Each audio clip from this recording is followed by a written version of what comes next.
Upon hearing that, Yowoon looks at her blushing, but immediately turns around and leaves, leaving Hyun waiting. However, she notices what he is holding in his hands and immediately smiles, asking if he still keeps that. He answers yes, questioning when he could have used it. She replies suggestively that he could use it alone, which causes him to deny it hurriedly, avoiding even imagining it. So Hyun declares that today is the day he has so eagerly waited to use them. The young man, with his face burning, confirms that it is so. As he approaches, his voice lowers a tone, and he states that he endured until today to use that with her, letting out a nervous smile that makes her tremble. On the other hand, Oh Yoo-ju enters a music studio, is impressed by what she sees, and asks if this is what a recording studio looks like, stating that it resembles her school's radio room. She immediately asks Hyun-sung if he was the one who built all of this from scratch. The man answers no, that he took over the place from someone else and also remodeled it. He explains that the former owner was older and enjoyed very well the age of rock bands. He states that he decided to move with his children who lived in the United States, and because of that, he left everything at a low price. He also clarifies that they were close, but he also felt sorry that the studio would close, which is why he looked for someone to take charge, finding him. He reveals that this kind of business does not make much money, but no one else wanted to keep it. Oh Yoo-ju, upon hearing him, comments that she understands and that it is curious that things like that happen. Then Hyun-sung asks if she opened the coffee shop on her own. His guest answers no, that she used to work with her parents, but since they retired, she decided to request a loan to remodel it. Hyun-sung immediately asks if she did not think of continuing the way her parents had left it. She answers that she thought about it, but the store was very old and the neighborhood atmosphere changed, so she decided to give the place a new face.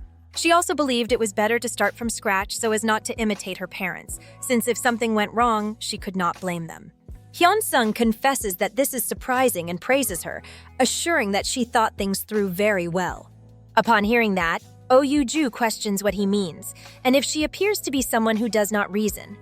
The man answers that it is not that. He explains that she seems incredible, since people who boast about how much they think are not usually charming. That leaves her in silence and slightly blushing. In turn, Hyun-sung wonders if he should change the subject, and after thinking, asks if she is not married. He claims she must have received many proposals and asks if there was no one she liked. Oh Yoo-ju looks at him and after thinking, answers that she missed opportunities by focusing too much on work. Then she asks what about him, and if he does not plan to marry someday. He answers that he gave up, besides considering that he is not very attractive. But his guest asks him not to say nonsense, assuring that he only needs to cut his hair, since he has a very handsome face. The man, upon hearing that, asks if having long hair means he cannot get married. She explains, laughing, that some women do not like finding fallen hairs around, causing him to question if they are choosing a pet. Then he asks about her, and if she would let her hair grow if he asked her to. Oh Yoo-ju, laughing, answers no, stating that having it short is very practical. However, then she falls silent and asks if it is that weird, referring to whether her haircut is that different. Hyun-sung responds immediately that it is not, and confesses that she looks very beautiful with that style. But the woman asks him not to lie and not to say things just to say them. The man answers that no, that it really suits her a lot. He clarifies with some shyness that when he first saw her, he thought she looked like Dolores from the band The Cranberries. Upon hearing that, Oh Yoo-ju questions what he is saying, assuring that he speaks nonsense. Both remain silent, until she asks why he acts like that, admitting that throwing a tantrum is something she should not do, but it is fun to behave like this after so long. But then she sees something and asks what it is, if it is an idea notebook. Hyun-sung asks her not to look at it, since it belongs to Hyun. He explains that she has lately been composing there, so she probably left it forgotten. Oh Yoo-ju observes the notebook carefully and asks where she is now, since he had said they worked together. Hain's uncle answers that today is her day off and that she probably went to see Yowoon. Upon hearing that, the woman asks if it is true and reflects if Yowoon will bring any interesting story. Then the man thinks a little and comments that Yowoon needs to be more understanding. He explains that Hyun may seem tough on the outside, but she worries too much. He hopes he does not get too nervous, since his niece is very sincere with her feelings. Oyuju states that they will work it out on their own, since they are not children, something the uncle agrees with, assuring that she is right.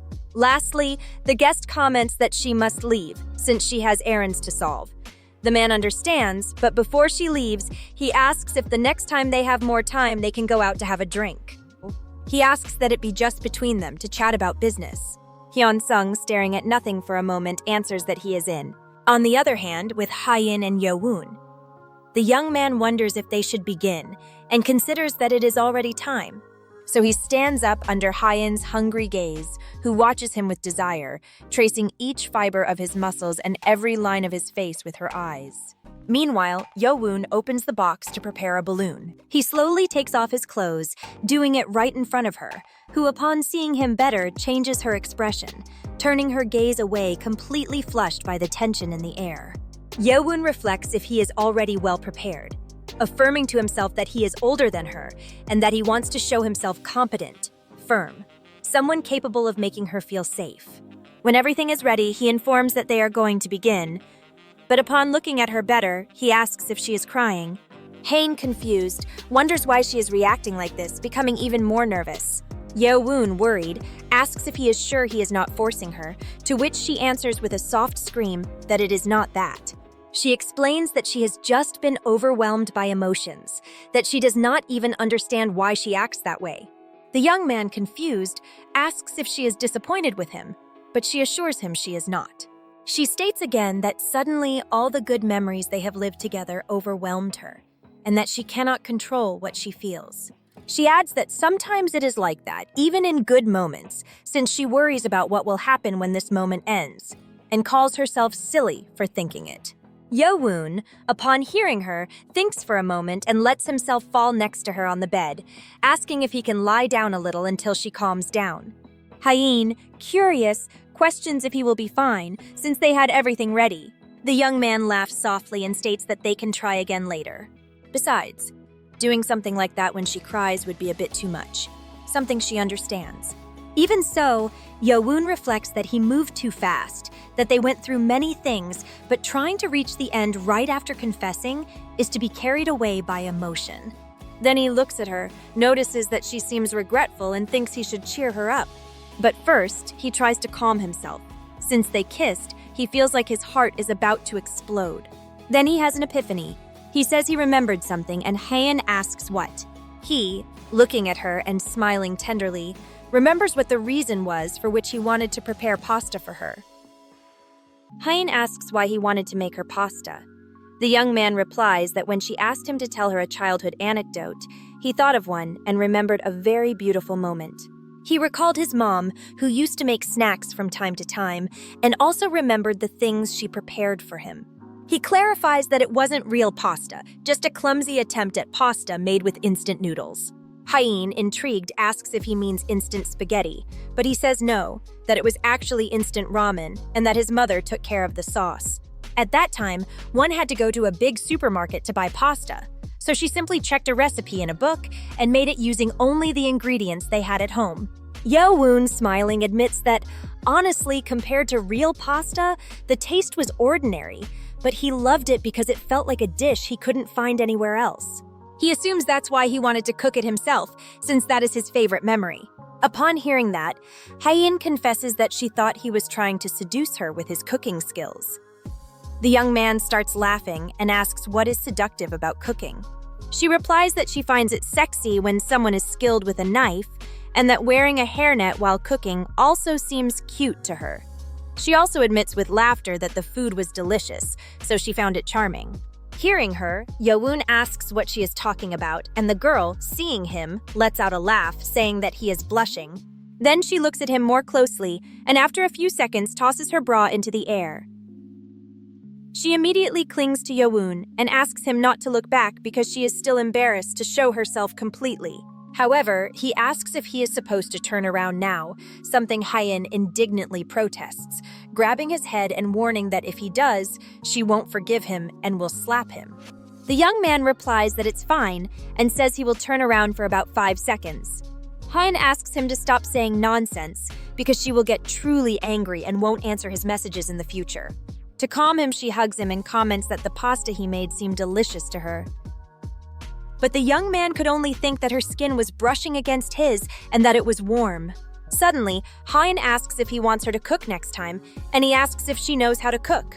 She replies that she can make fried eggs and toast, so he asks if she means an English breakfast, understanding that after all, she is a fan of British music and its customs. But the girl asks if he is joking, something he immediately confirms with laughter. She thanks him and says she now wants to do something for him. Yeowoon replies that it's not necessary. Even so, he asks if she could stop moving so much behind him. Hearing that, she wants to know why and if he doesn't like it. The young man admits that it actually makes him nervous, something she understands and apologizes for. Now calmer, Yeowoon reflects that he is beginning to feel peace, that the fear of rejection that followed him and even the chaotic thoughts he tried to hide seemed to have dissolved. The way he touched that person was clumsy and inelegant, but he is glad he was sincere. He can't help but feel moved by the joy of feeling accepted. It is revealed that that day they slept deeply since the afternoon. Trapped on an island atop the bed, they fell into a deep and light sleep. Sometimes when feeling movement, Yeowoon opened his eyes and saw something wonderful. Hain, wearing only underwear, reading poetry. When he asked her the time, she only smiled without answering and lay down beside him, plunging him once again into deep sleep. Later, almost at dusk, they woke up and, half drowsy, ate some snacks. Then, without either suggesting it, they returned to bed.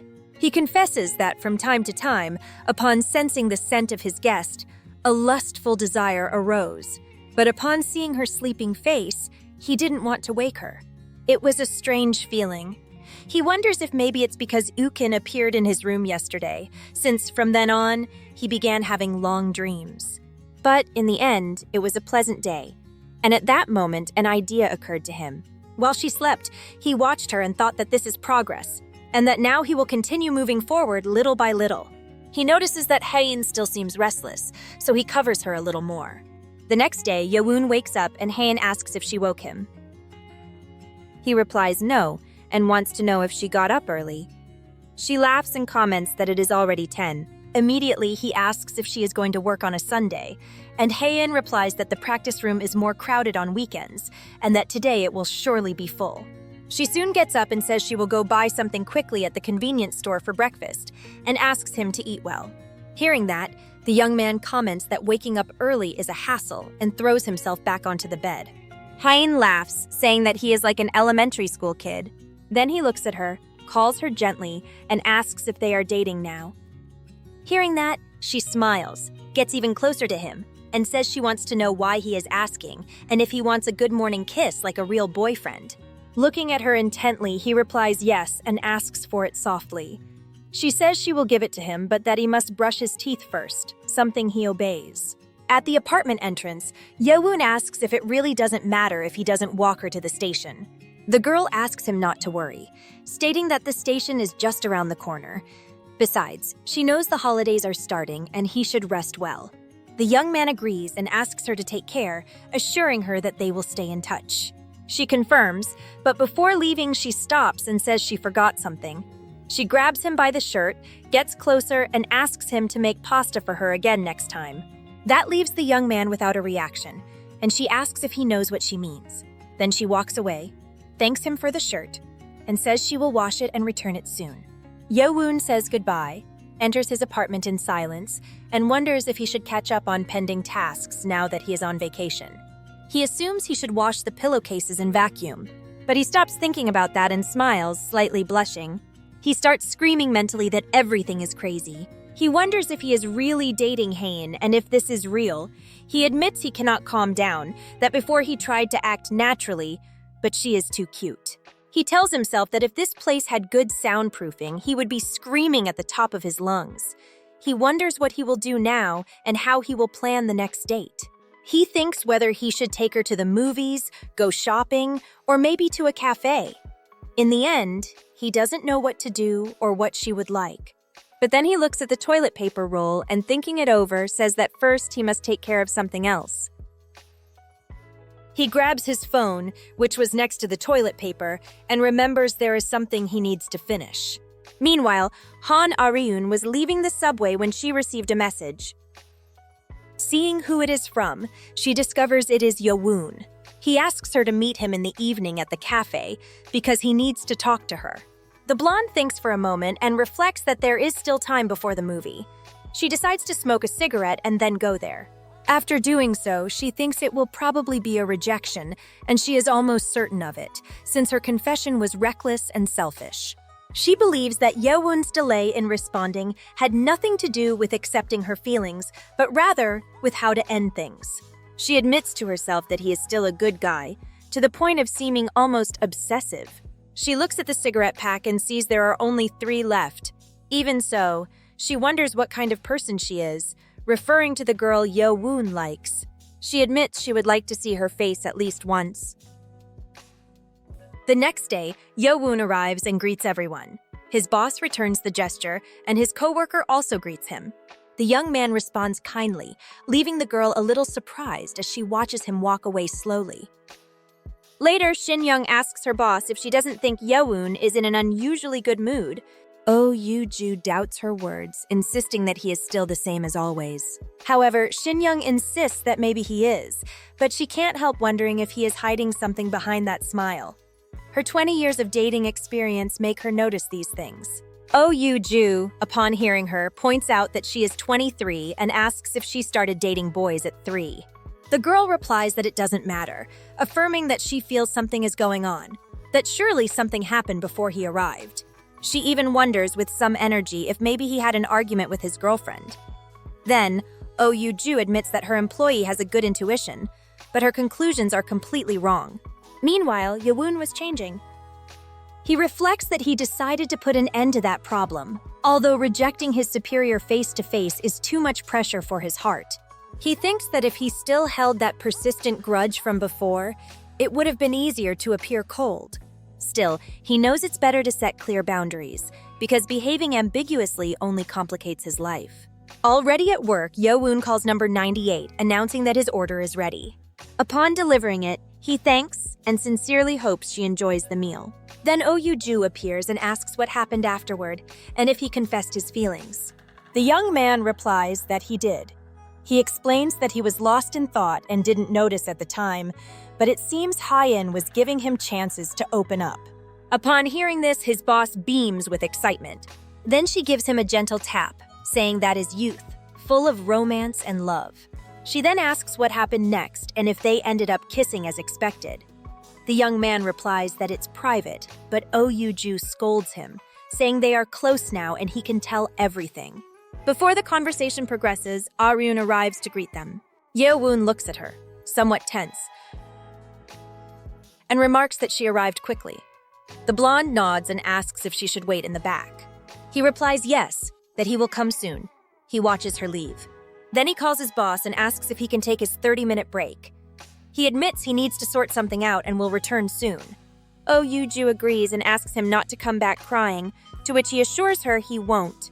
At the back of the cafe, Yewoon realizes that although he said he would handle everything, acting as if nothing happened is not easy, and he feels pressure in his chest. At that moment, Aryun appears, somewhat downcast. She looks at him and comments that she arrived quickly.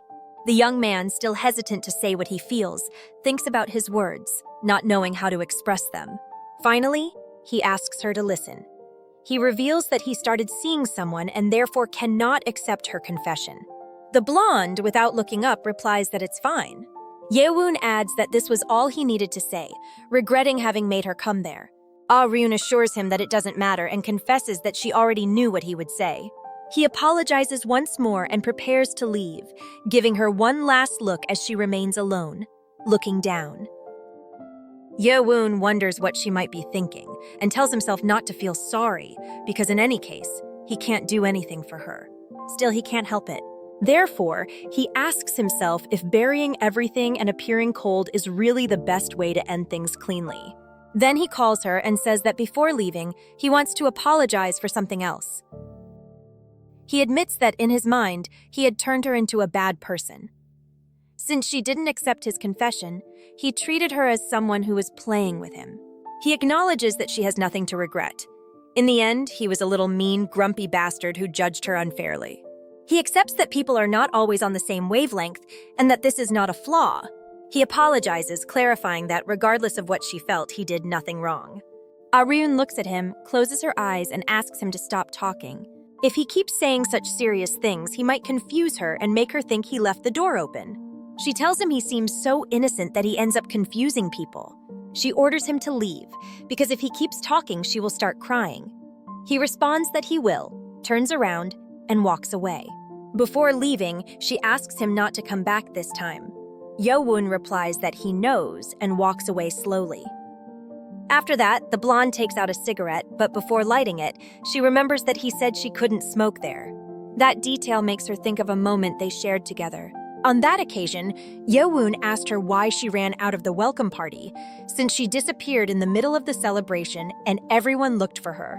Aryun replied that she can't stand noisy gatherings and that so much meaningless chatter makes her nervous. Her friend commented that she needed to socialize and get contacts. She immediately asked why she should do it. He replied that otherwise she would end up alone all the time, even when eating. She remarked that if that was the case, then she needed him to stay with her. At that moment, they exchanged glances, and Aryun offered her cigarette, asking if he wanted to try it. The young man was speechless and dared to try. He took the cigarette and used it. He choked on the smoke, and the blonde asked him what he was doing, stating that obviously he didn't know how to smoke. Yo-woon replied that since she smoked, he thought he would try. He believed that if he didn't smoke, she might say he couldn't stay by her side. Upon hearing that, Aryun burst out laughing. Then she asked if he was foolish for accepting a cigarette without ever having smoked, just because she offered it. He replied that he thought it would be fine, but Aryun said he shouldn't smoke because it doesn't suit him at all. In the present, she lets a few tears fall, calls him an idiot, and wonders why she relied on someone like that, and why he didn't understand that he caused more pain in an ambiguous relationship designed to avoid precisely that feeling. For his part, Yo-woon returned to his post, wondering if that was really the end with his superior, and if he would never see her again. However, a day later, Aryun enters the cafe and greets everyone. Oh Yoo-ju welcomes her cheerfully, while Yo-woon seems uncomfortable. She declares that she wants to order something, but the young man, annoyed, asks what she is doing there and why she returned to his workplace. Ryun asks what that means, if there's any reason she can't come. She remembers that she is missing 4 stamps to get a free Americano, and that she will keep visiting the place to not waste them. She also says that as he himself told her, she is not a bad person, so there's no reason to disappear forever. She asks him not to worry, that she will take her usual hot chocolate and leave. After work, Yo-woon, still annoyed, heads to the subway. He wonders, irritated, what is wrong with her, why she keeps showing up even after he rejected her. He convinces himself it doesn't matter. Once he gets the summer internship, everything will end because he will leave his job at the cafe. At that moment, he sees someone. It's Hain. She greets him upon seeing him. He responds and asks if she just left work. She replies no, that she missed several trains because she was reading poetry. But Yo-woon asks if she was waiting for him, something she avoids confirming. He reflects that, in any case, his romance with Hain has already begun. And with the longest day of the year, summer has truly started. His last summer as a university student. Elsewhere, in another place, someone was looking at their phone. The girl says she's done. The teaser for the collaboration between Sung Hyun-jae and Long Afternoon was released. A scorching summer began, accompanied by the most intense heat wave in 40 years. At another moment, 10 years have passed, and someone is asked how they have been during all that time. A man, upon hearing that a decade has already gone by, comments that a lot has happened since they parted ways. He says he is still the same as always, taking his kids to school, going to pubs to watch football, or accepting invitations to parties. Also, between playing the guitar from time to time just goes by. However, he says he was not slacking off. He also composed music for movies and collaborated on several projects. The interviewer points out that the world tour, after 10 years, sold out as soon as sales opened and asks if it is true.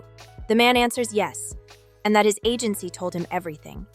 He admits he thought they would sell enough to avoid failing, but he never imagined something like that. He thanks that support since it means the fans have not forgotten them. The interviewer then mentions the special album for the 25th anniversary of their first record. The man confirms they released it, although he admits he was not interested in putting out an anniversary album, but the agency insisted. He also acknowledges that releasing the same remastered album sounded boring, so he checked old demos and found fun things. They are recordings he made when he was young, full of energy with a raw sound and somewhat poor compositions, but with interesting details. He believes the fans will enjoy listening to them, so they will include them in the special edition. He is sure they will like it and asks them to give it a chance. The reporter comments that the world tour started last month and asks if there were more young people in the audience than expected. The man admits yes, and that he was very surprised. He thought it would be a kind of gathering of old friends, like flipping through old photos, remembering past craziness. That is why he became curious about why teenagers would go listen to someone like him. So he listened to his own album for the first time in 10 years. That is when he understood the reason. It is still incredible even now. Good music does not rust, and when something is good, it is good no matter the era. The interviewer mentions that the main track of the first album, Story of Trees, is still an iconic song many people keep singing. He asks if, when he wrote it 25 years ago, he imagined people would love it that much. The man answers not at all, and reveals he was 21 when he composed it. At that moment, he only needed some songs to perform in a club, so he made it quickly without thinking too much. Then the label asked to hear some demos, and since he said he would show them the next day, he told a little white lie. He ended up recording them as best as he could in a friend's shed and got them done in half a day. He also did not want the label to think he was a beginner, so he recorded something to show them. He wonders who would have imagined that song would sell worldwide, and says that if he had known, he would have gotten so nervous that he would not have finished the lyrics, not even to this day. He says that is how life is, because those who do things achieve something. If, when the label asked for the demos, he had said he had nothing recorded and would come back later, he would surely still be living in a tiny room that smells like cat pee. That is why he advises that if someone watching the interview is an artist locked in their room doing nothing, they should start doing something right away, whatever it is. They should trust more in a miracle than in their intuition, because great songs do not come by force. All of that was an interview Hain was watching on her phone. She thinks that band will also go to the rock festival. She admits to herself that it is going to be amazing and that the lineup is incredible. Then she notices something.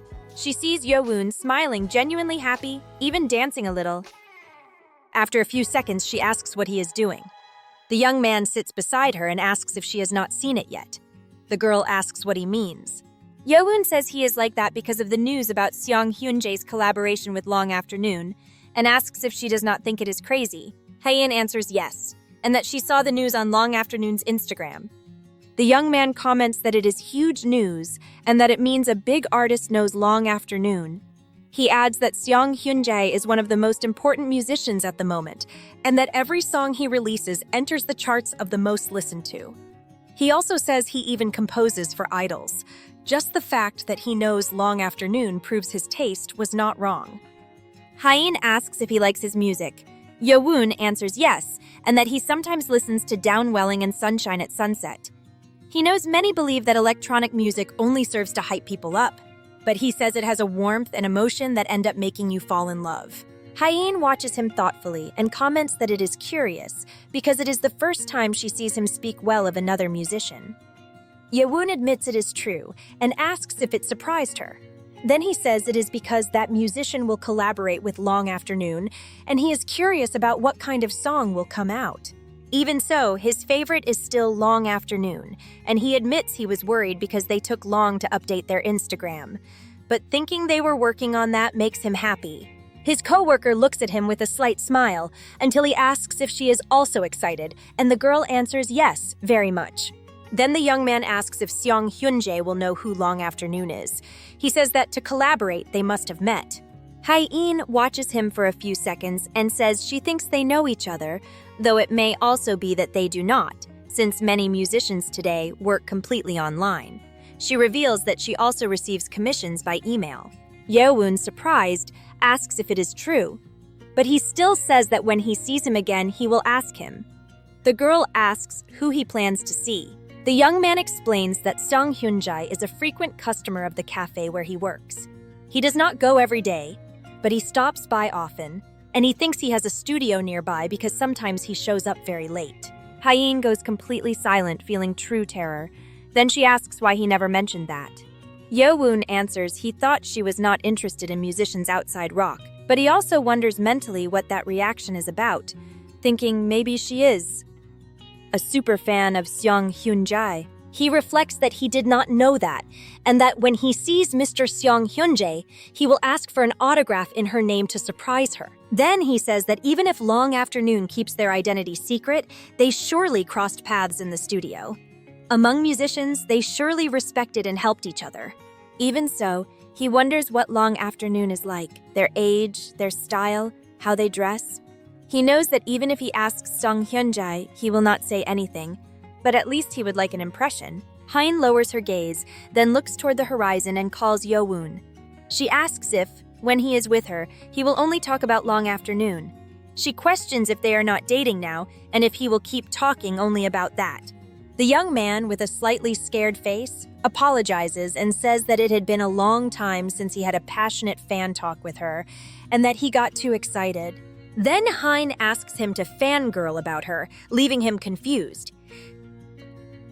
Then the girl asks him to ask her questions as if she were his favorite artist and to interview her, to think of something original and creative because she will answer with style. Ye-woon starts thinking, and after a few seconds asks when her birthday is.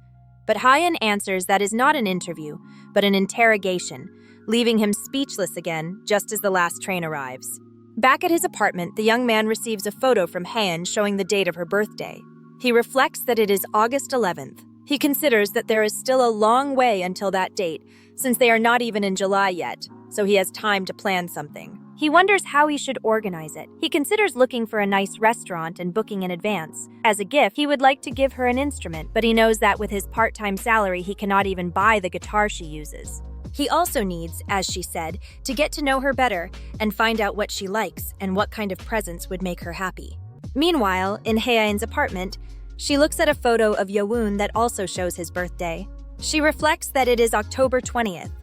Since they are still in June, there is time before Yo-woon's birthday, but she must start thinking about what to give him. She starts looking into what gift he might like.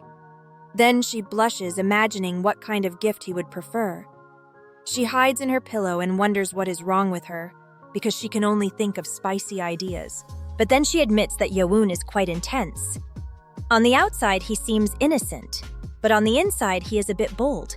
And last time, she was very excited. She remembers what happened last time and stays silent for a few seconds.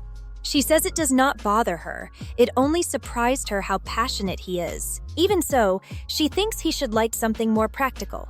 She notices his backpack is old and wonders if she could buy him a new one. At that moment, she receives an email with the subject of the arrangement for the festival. She wonders if it is a message from Song Hyun-jae. She thinks it could be the response to the special arrangement she sent a while ago, and that the reply was very fast. But changing her expression, she then gets annoyed after reading it, since she has to redo the take. The email says the sound is boring and asks her not to do things without effort. Hyun protests, saying she did try hard, and that the man is unbearable today. Meanwhile, Song Hyun-jae says that since he is preparing this, he will do it well, because once he opens it, there will be no turning back. He reveals he is drafting an exclusive artist contract for Long Afternoon.